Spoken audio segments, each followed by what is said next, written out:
अस्सलाम वालेकुम students. Next topic हमारे पास है चार्ल्स डार्विन। इस साइंटिस्ट के बारे में हम देखते हैं कि इसने क्या काम किया एवोल्यूशन में। सबसे ज़्यादा कहा जाता है कि चार्ल्स डार्विन ने ही काम किया। सबसे पहले एवोल्यूशन के बारे में जितने भी आइडियाज़ थे वो चार्ल्स डार्विन ने दिए कि एवोल्यूशन जो है वो किस तरह होती है, नेचुरल सिलेक्शन क्या होती है। तो इस सब के बारे में हम देखते हैं। चार्ल्स डार्विन का इंट्रोडक्शन स्टार्ट करते हैं। Charles Darwin was born in Shrewsbury in western England. Europe में इंग्लैंड के अंदर से ये पैदा हुआ था चार्ल्स डार्विन इन 1809। जैसे ही बड़ा हुआ ही joined the expedition on Beagle. Beagle जो है वो एक जहाज़ का नाम है, ठीक है, बहरी जहाज़। तो ये बहरी जहाज़ में जो है ना वो साइंटिस्ट के साथ निकल गया कि डिफरेंट एरियाज़ के ऑर्गेनिजम्स की स्टडी की जाए, ठीक है। तो ये इंग्लैंड से जो है ये बीगल एक जहाज़ जो है वो निकला to South American coast line, South America की तरफ। अब ये साइंटिस्ट जो था चार्ल्स डार्विन, इसने क्या किया कि ये साउथ अमेरिका गया। वहाँ जाके साउथ अमेरिका के एनिमल्स और प्लांट्स की इसने स्टडी की। इसने देखा कि साउथ अमेरिका के जो प्लांट्स और एनिमल्स हैं वो यूरोप के प्लांट्स और एनिमल्स से काफ़ी हद तक डिफरेंट है। He observed and collected thousands of specimens of diverse fauna animals and flora plants of South America. He noticed that the fauna and flora of different regions of the continent had a definite South American stem. ठीक है, वो South American एक बिल्कुल different organisms थे as compared to Europe, very distinct from the life form of Europe. Furthermore, the South American fossil that Darwin found, though clearly different from modern species, were distinctly South American in their resemblance. तो वहाँ पे जो fossils मिले वो modern species थे तो बहुत ज़्यादा different थे, लेकिन वहाँ पर रहने वाले जो जानदार थे उनसे ये काफ़ी हद तक जो है वो मिलते थे, similarities पाई जाती थी। Resemblance to the living plants and animals of that continent. A particularly puzzling case of geographical distribution was the fauna of Galapagos Island. अब यहाँ से जो है एक बिल्कुल डिफरेंट है वो उसकी जर्नी स्टार्ट होती है। वहाँ पर एक आइलैंड था गैलापेगोस आइलैंड। जब चार्ल्स डार्विन वहाँ पहुँचा तो उसने देखा कि जो गैलापेगोस आइलैंड है वहाँ के जानदार जो साउथ अमेरिका था वहाँ से बहुत ज़्यादा डिफरेंट है, ठीक है। मेन जो कॉन्टिनेंट है उस जो आपको पता है ये जो होते हैं आइलैंड्स होते हैं ये पानी के अंदर जो है वो समुद्र के अंदर जो है वो दूर दूर जो है वो ज़मीन के एरियाज़ होते हैं, खित्ते होते हैं जहाँ पर कुछ जानवर जो पाए जाते हैं। तो इसने देखा कि मेन जो आइलैंड है, मेन जो साउथ अमेरिकन कोस्ट लाइन है वहाँ से कुछ दूर जो है वो एक आइलैंड, एक आपके पास जो गैलापेगोस आइलैंड है, ठीक है। तो मेन जो कॉन्टिनेंट है उससे थोड़ा सा हटके थोड़ा सा दूर एक आइलैंड है जिसका नाम क्या है, गैलापेगोस। और उस गैलापेगोस आइलैंड पर जो एनिमल्स और प्लांट्स हैं वो बहुत डिफरेंट हैं as compare to the main land. अब देखें कि इसने अंदाज़ा लगाया कि हो सकता है कि मेन लैंड से कुछ बर्ड्स, कुछ एनिमल्स जो हैं वो भटक गए हों और वो चले गए हों गैलापेगोस आइलैंड में और वहाँ पर उन्होंने रहना शुरू कर दिया। अब वहाँ का एनवायरनमेंट ज़रा डिफरेंट था तो वो उस एनवायरनमेंट के लिहाज से आहिस्ता आहिस्ता क्या हो गई, अडॉप्ट हो गई, उनमें एवोल्यूशन आ गई, ठीक है, जिसके नतीजे में जो है वो मेन लैंड से काफ़ी हद तक क्या हो गई, डिफरेंट हो गई। Most of the animal species of the Galapagos live nowhere else in the world. ज़्यादातर गैलापेगोस में जो जानवर थे वो कहीं पर भी नहीं थे पाए जाते अर्थ के ऊपर। Although they resemble species living in on the South American mainland, ठीक है, हालांकि वो mainland में पाए जाने वाली species से थोड़ा बहुत resemble करते थे। It was as though the island were colonized by plants and animals that strayed from the South American mainland. तो ये उसने अंदाजा लगाया कि हो सकता है कि साउथ अमेरिकन मेनलैंड से कुछ ऑर्गेनिज्म जो है वो भटक गए हों, ठीक है, और वो गैलापेगोस आइलैंड में जाकर रहना शुरू कर दिया, वहाँ पर उन्होंने कॉलोनाइज करना शुरू कर दिया, रहना शुरू कर दिया। And then diversified on the different islands, और फिर वहाँ से जो है वो डिफरेंट आइलैंड्स में फैल गए, ठीक है, और अपने अपने इन्वायरमेंट के लिहाज से मॉडिफाई हो गए। Among the birds Darwin collected on the Galapagos were 13 type of finches, ठीक है, 13 टाइप की जो finches थी, चिड़िया की तरह के जो ऑर्गेनिजम्स होते हैं, that although quite similar seem to be different species, जो काफ़ी हद तक सिमिलर थे लेकिन ऐसे लगता था कि अलग-अलग स्पीशीज से बिलोंग करते हैं। Some were unique to individual islands, कुछ जो है वो इंडिविजुअल आइलैंड्स पर ख़ास थे कि वो वहाँ पर पाए जाते थे, while other species were distributed on 2 or more islands that were close together, ठीक है। तो इन आइलैंड्स में से जो गैलापेगोस आइलैंड है उसके पास जो है वो काफ़ी ज़्यादा आइलैंड्स हैं, ठीक है, छोटे छोटे। तो कुछ फिंचेस की स्पीशीज़ जो है वो किसी एक आइलैंड से बिलोंग करती थी और कुछ फिंचेस जो हैं वो 2 या 3 आइलैंड्स में भी पाई जाती थी। After returning to Great Britain in 1836, Darwin perceived the origin of new species and adaptations as closely related process. ठीक है, इसने जो है वो देखा कि इसने सोचा कि ये जो अडाप्टेशन होती है और न्यू स्पीशीज़ का बनना, ये बड़ा क्लोजली रिलेटेड जो है प्रोसेस है कि जो ओल्ड स्पीशीज़ होती हैं उनमें अडॉप्टेशंस आती हैं और उनमें अडॉप्टेशन जब आती हैं तो उसके नतीजे में न्यू स्पीशी बनती है। ठीक है, तो न्यू स्पीशीज़ की ओरिजिन एंड अडॉप्टेशन ये दोनों बहुत ही क्लोजली रिलेटेड जो है प्रोसेसेस हैं। A new species would arise from an ancestral form by gradual accumulation of adaptations to different environments। तो वही बात है कि न्यू स्पीशी कैसे बनती है, वो अपने इंसेस्टर से बनती है, जिस इंसेस्टर में आहिस्ता आहिस्ता जो है वो अडाप्टेशन इकट्ठी होती जाती है तो उससे न्यू स्पीशी बन जाती है। Separated from the original habitat by geographical barrier. और अडाप्टेशंस क्यों आती हैं? एनवायरनमेंट की बेस पर, और एनवायरनमेंट जो है वो क्योंकि डिफरेंट होता है डिफरेंट एरियाज़ का, डिफरेंट जियोग्राफिकल बैरियर्स की वजह से। तो जियोग्राफिकल बैरियर्स यहाँ पर क्या होते हैं कि आप एग्जांपल लें कि एक ज़मीन है, उस ज़मीन के दरमियान में जो है वो बिल्कुल दरिया गुजर रहा है। अब जो दरिया है उसने उस ज़मीन को दो अलग हिस्सों में डिवाइड कर दिया। अब बहुत से जानवर होते हैं जो उस दरिया को क्रॉस नहीं कर सकते। ठीक है, तो जो दरिया है वो हमारे पास क्या है, वो जियोग्राफिकल बैरियर है। इसी तरह कि एक जो है वो एक कंट्री है, उस कंट्री के बिल्कुल सेंटर में जो है माउंटेन्स हैं, तो माउंटेन्स के राइट और लेफ्ट साइड वाले ऑर्गेनिज्म जो हैं वो इजीली माउंटेन्स को क्रॉस नहीं कर सकते। तो ये भी दो जियोग्राफिकल जो हैं वो एरियाज़ हो गए, और दरमियान में जो माउंटेन्स है वो क्या है, जियोग्राफिकल बैरियर्स। बहुत से बर्ड्स हैं जो ज़्यादा बुलंदी पर फ्लाइट नहीं करते, तो वो तो उस माउंटेन को क्रॉस नहीं कर सकेंगे, तो वो तो एक ही एरिया पर जो है वो वहाँ पे लिमिट कर जाएंगे। तो जियोग्राफिकल बैरियर्स की वजह से जो अलग-अलग एरियाज़ जियोग्राफिकल एरियाज़ बन जाते हैं, वहाँ पर एनवायरनमेंट भी ज़रा डिफरेंट हो जाता है। तो जब एनवायरनमेंट डिफरेंट होता है तो ऑर्गेनिज्म अपने एनवायरनमेंट के लिहाज से अडॉप्टेशंस को एक्यूमुलेट करते हैं और आहिस्ता आहिस्ता न्यू स्पीशी में चेंज हो जाते हैं। Over many generations, the two populations could become dissimilar enough to be designated as separate species। तो काफ़ी जनरेशन के बाद वो दोनों जो स्पीशीज़ होती हैं, वो दोनों जो ऑर्गेनिजम्स होते हैं जो एक स्पीशी से बिलोंग करते थे पहले, लेकिन अब उनमें आहिस्ता आहिस्ता इतनी ज़्यादा चेंजेस आ गई कि वो ऐसे लगता है कि दो डिफरेंट न्यू स्पीशीज़ हैं और वो न्यू स्पीशीज़ में इवॉल्व कर जाते हैं Aahista Aahista. This is apparently what happened in the Galapagos finches. और यही जो मामला है वो गैलापागोस की फिंचेस के साथ भी हुआ कि जब वो अलग-अलग आइलैंड्स पर थी तो वो वहाँ के एनवायरनमेंट के लिहाज से अडॉप्ट हो गई, और आफ्टर मैनी जनरेशंस वो ऐसे ही लगा कि वो बिल्कुल डिफरेंट स्पीशीज़ हैं।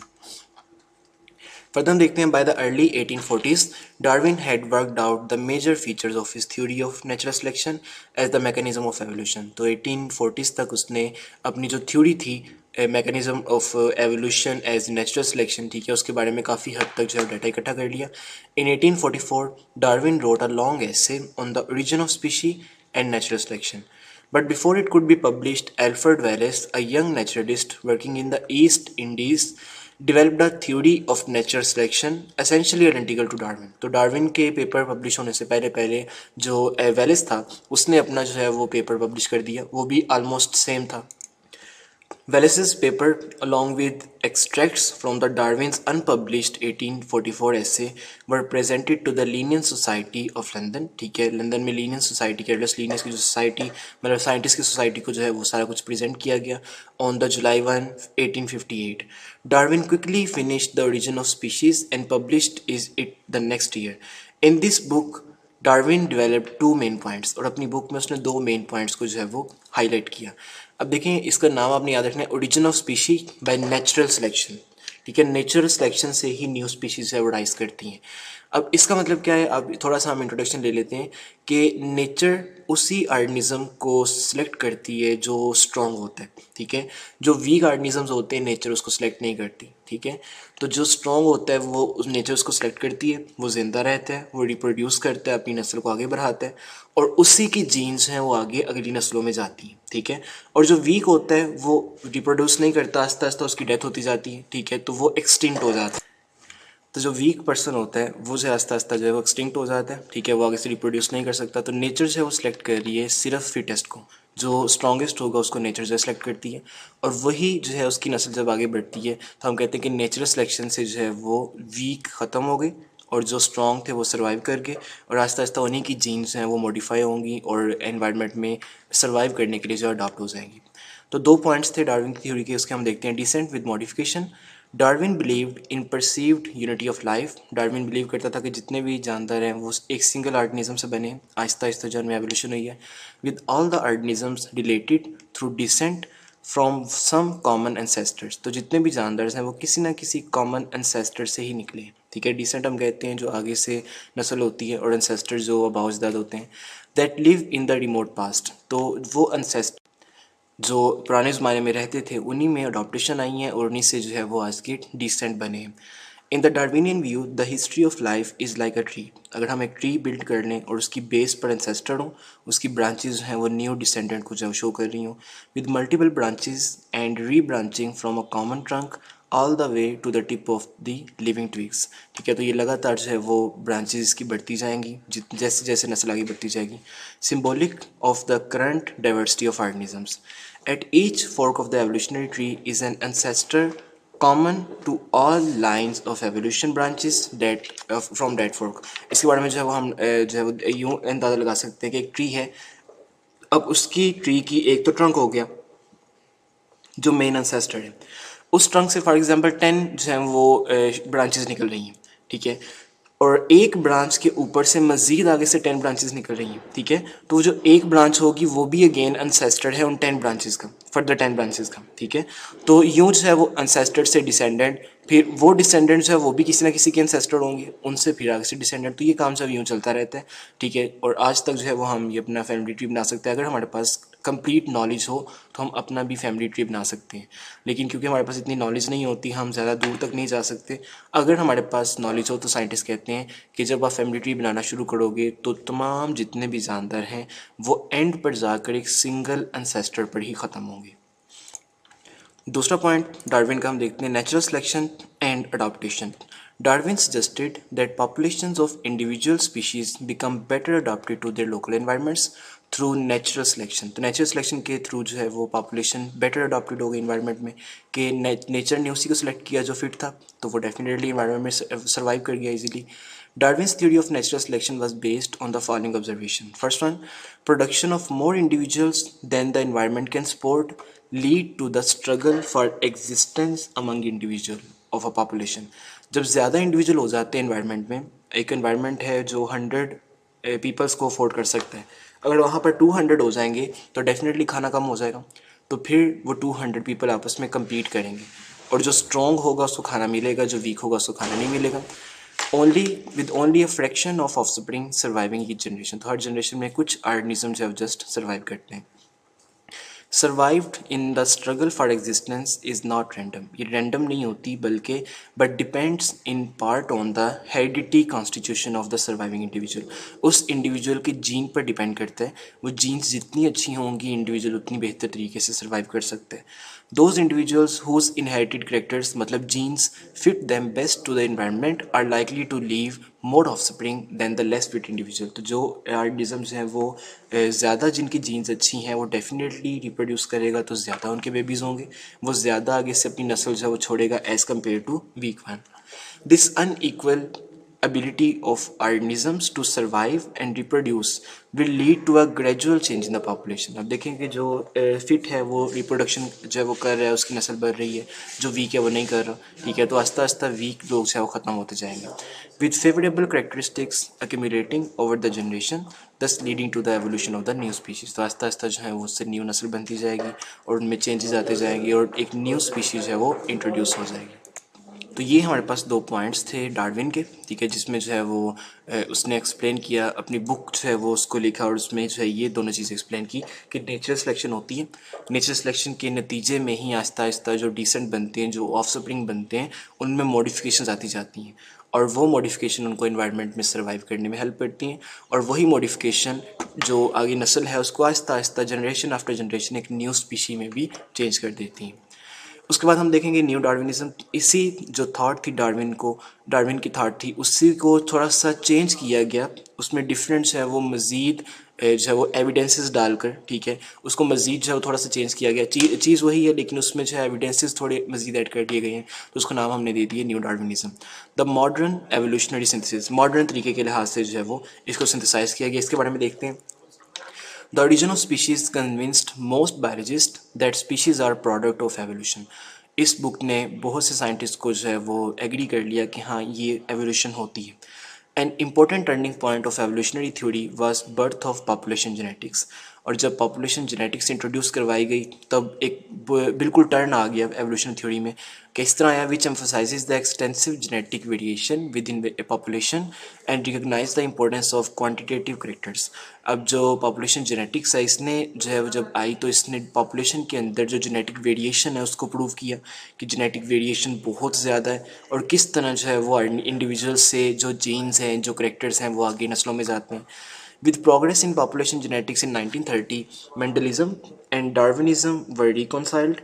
इन दोनों के वर्क को जो है दोबारा से जो है वो इकट्ठा किया गया and the genetic basis of variation and natural selection was worked out. और देखा गया कि नेचुरल सिलेक्शन या जब वेरिएशन आती हैं तो उसकी जेनेटिक बेसिस क्या है। ठीक है, एक इंडिविजुअल है वो रिप्रोड्यूस कर रहा है, उसके बेबी जो है वो चेंज होते हैं, उससे क्यों चेंज होते हैं? ठीक है, वो सारा कुछ आइडिया लगाया गया। आहिस्ता आहिस्ता नस्लें टोटली चेंज हो जाती हैं। ठीक है, तो उसकी जेनेटिक बेसिस क्या है? तो मेंडल ने तो जेनेटिक इसने डार्विन ने तो जेनेटिक बेसिस नहीं था बताया, तो मॉडर्न तरीके से स्टडी करते हुए जेनेटिक बेसिस को भी इसकी थ्योरी में ऐड किया गया। Thus a comprehensive theory of evolution that became known as the modern theory or neo Darwinism was developed in 1940। तो काम वही, बस उसमें मज़ीद जो है वो जेनेटिक बेसिस को ऐड करके न्यू डार्विनिज्म बना दी गई। It is called a synthesis because it integrated discoveries and ideas from many different fields including palaeontology. अब इसको जो है वो सिंथेसिस इसलिए कहते हैं क्योंकि न्यू डार्विनिज्म जो है वो डिफरेंट फील्ड्स को जो है कवर करती है। पेलेंटोलॉजी इसमें आती है, हम फॉसिल्स की स्टडी करते हैं, उससे हमें एवोल्यूशन का पता लगता है। टेक्सोनॉमी, ग्रुपिंग, नेमिंग, ठीक है, इसके अलावा बायोजियोग्राफी, अर्थ के डिफरेंट एरियाज़ में ऑर्गेनिज्म की डिस्ट्रीब्यूशन, ये भी हमें जो है बताती है एवोल्यूशन के बारे में।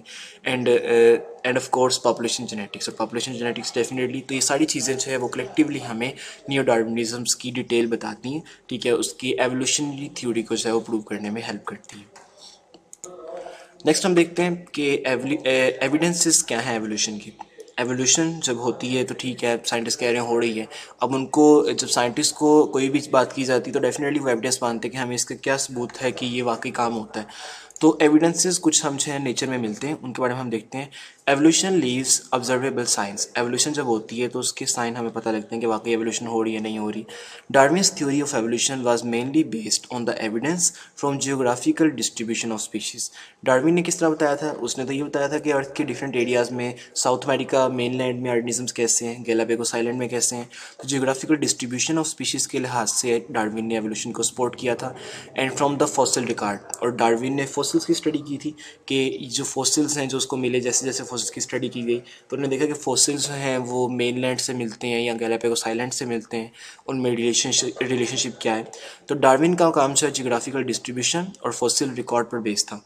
However, there have been many evidences as biology progressed। जैसे जैसे बायोलॉजी ने तरक्की की और भी काफ़ी ज़्यादा एविडेंस हमें मिले। New discoveries continue to validate the evolutionary view of life। Let us discuss now some of the evidences। कुछ evidences हम यहाँ पर डिस्कस करते हैं। इस लेक्चर में हम दो जो है evidences पढ़ेंगे, बायोजियोग्राफी एंड फॉसिल रिकॉर्ड। उसके बाद जो है वो हम नेक्स्ट लेक्चर में डिस्कस करेंगे। तो first one is biogeography. Biogeography किस तरह एविडेंस है एवोल्यूशन का? It was the geographical distribution of species, biogeography, that first suggested the idea of evolution to Darwin। तो डार्विन को सबसे पहले एवोल्यूशन का आइडिया आया कहाँ से था? जियोग्राफिकल डिस्ट्रीब्यूशन से या बायोजियोग्राफी से, कि साउथ अमेरिका कोस्ट लाइन के ऑर्गेनिजम्स डिफरेंट थे जबकि गैलापागोस में जो ऑर्गेनिजम्स रह रहे हैं वो डिफरेंट है। तो जियोग्राफिकल डिस्ट्रीब्यूशन के लिहाज से उसको आइडिया आया कि वहाँ का एनवायरनमेंट डिफरेंट है, तो मे बी इनमें एवोल्यूशन हुई है उस एनवायरनमेंट के लिहाज से। Islands have many species of plants and animals that are endemic but closely related to species of the nearest mainland और नेबरिंग लैंड। तो बहुत से आइलैंड ऐसे थे जहाँ पर रहने वाले जानवर उसी आइलैंड में पाए जाते थे लेकिन वो मेन लैंड्स के ऑर्गेनिज्म से भी रिजेंबल करते थे। कंसिडर आर्मेडिलोस। आर्मेडिलोस को हम जो है वो कंसिडर कर लें एन आर्मर्ड मैमल। ये एक मैमल है, आर्मर्ड मैमल है। ठीक है, ये क्या करता है? That live only in the America. ये सिर्फ अमेरिका में पाया जाता है। ठीक है, रेड की तरह का ऑर्गेनिज्म होता है लेकिन काफ़ी बड़ा होता है ये। ठीक है, इसके ऊपर जो है वो शील्ड लाइक जो है वो कवरिंग होती हैं, scales like. The evolutionary view of biogeography predict that contemporary armadillos are modified descendant of the early species. अब ये बायोजियोग्राफी जो है वो एवोल्यूशनरी व्यू जो है वो सजेस्ट करता है कि आर्मेडिलोज हैं किसी अर्ली स्पीशीज के डिसेंडेंट हैं दैट ऑक्युपाइड दीज कॉन्टिनेंट, जो इस कॉन्टिनेंट में आकर रहना शुरू हो गई थी, उसमें एवोल्यूशन हुई और उससे आर्मेडिलोज बने. And the fossil record confirm that such ancestor existed. Fossil से हमें मिले भी हैं, ऐसे एंसेस्टर मिले हैं जो आर्मेडिलोज की बॉडी फॉर्म से रिजेंबल करते हैं. तो वो यहाँ पर इन कॉन्टिनेंट पर आके रहना शुरू हुए, उनमें आस्ता आस्ता एवोल्यूशन हुई और उससे आर्मेडिलोस बन गए. ठीक है, तो ये एक जो है वो हमें यूँ एविडेंस मिलता है कि हाँ हो सकता है एवोल्यूशन जो इसमें हुई हो. फॉसिल रिकॉर्ड हम देखते हैं. अब देखिए फॉसिल्स जब हमें मिलते हैं तो हम उन फॉसिल्स को कंपेयर करते हैं लिविंग ऑर्गेनिज्म से. ठीक है, हमें डायनासोर्स के फॉसिल मिले जबकि डायनासोर अर्थ के ऊपर मौजूद नहीं है. अब डायनासोर जो हैं उसमें कई डायनासोर्स ऐसे थे जो फ्लाई करते थे, उनके फॉसिल्स हैं वो बर्ड्स से काफ़ी हद तक रिजेंबल करते हैं. इसी तरह जो लिविंग अर्थ के ऊपर रहने वाले ऑर्गेनिजम्स थे, जो डायनासोर थे जो फ्लाई नहीं थे करते, ठीक है, उनकी बॉडी रेप्टाइल्स से काफ़ी हद तक मिलती है. ठीक है, लिजर्ड से, ये जो आपके पास हैं क्रोकोडाइल्स एक्सेट्रा रेप्टाइल्स जो हैं उनसे काफ़ी हद तक जो है उनकी बॉडी मिलती है. तो यूँ हम जब फॉसिल हमें मिलते हैं तो हम उनको लिविंग ऑर्गेनिज्म से कंपेयर करते हैं कि क्या ये फॉसिल किसी ना किसी लिविंग ऑर्गेनिज्म से रिजेंबल भी करते हैं या नहीं. The succession of fossil form is a strong evidence in favor of the evolution. It provides a visual record in the complete series showing the evolution of an organism. तो ये एक video record होता है, हमें देखकर पता लगता है कि हाँ भी इसकी अर्ली ऑर्गेनिजम्स की बॉडी यूँ थी. For instance evidence from biochemistry, molecular biology and cell biology place prokaryotes as the ancestor of all life. तो ये जो फील्ड्स हैं इन्होंने तो कंफर्म कर दिया कि सबसे पहले जानदार अर्थ के ऊपर प्रोकैरियोट्स थे. And predict that bacteria should precede all the eukaryotic life in the fossil record. और ये भी अंदाज़ा लगाते हैं कि बैक्टीरिया जो है वो सबसे पहला ऑर्गेनिज्म था. आर्कियोबैक्टीरिया हमने पढ़े. Indeed the oldest known fossil are prokaryotes. और असल में जो ओल्डेस्ट हमें अभी तक फॉसिल मिले हैं वो किसके हैं, प्रोकैरियोट के ही हैं. Another example is the chronological appearance of the different classes of vertebrates animals in the fossil record. अब देखिए डिफरेंट जो एनिमल्स के ग्रुप्स हैं उनको हमने एक ख़ास तरतीब से रखा हुआ है. ठीक है, fossil fishes the earliest vertebrate. सबसे पहले वाले वर्टिब्रेट्स कौन से हैं, फॉसिल्स हैं वो फिशेस के हैं. ठीक है, क्योंकि वो पानी में पाए जाते थे और हमने इस चैप्टर के शुरू में पढ़ा था कि लाइफ जो है वो पानी के अंदर स्टार्ट हुई. विद एम्फीबियंस नेक्स्ट, उसके बाद एम्फीबियंस आए. एम्फी मतलब बिटवीन. पानी से हमने पढ़ा था कि फिर आस्ता आस्ता जो है एनवायरनमेंट फेवरेबल होता गया तो ऑर्गेनिज्म ज़मीन पर आना शुरू हुए.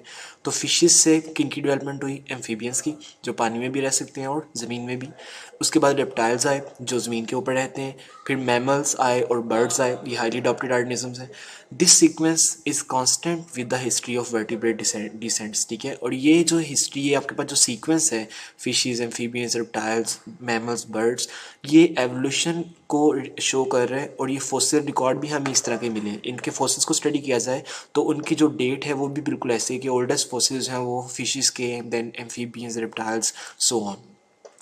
The evolution of horse provide an example of such a history.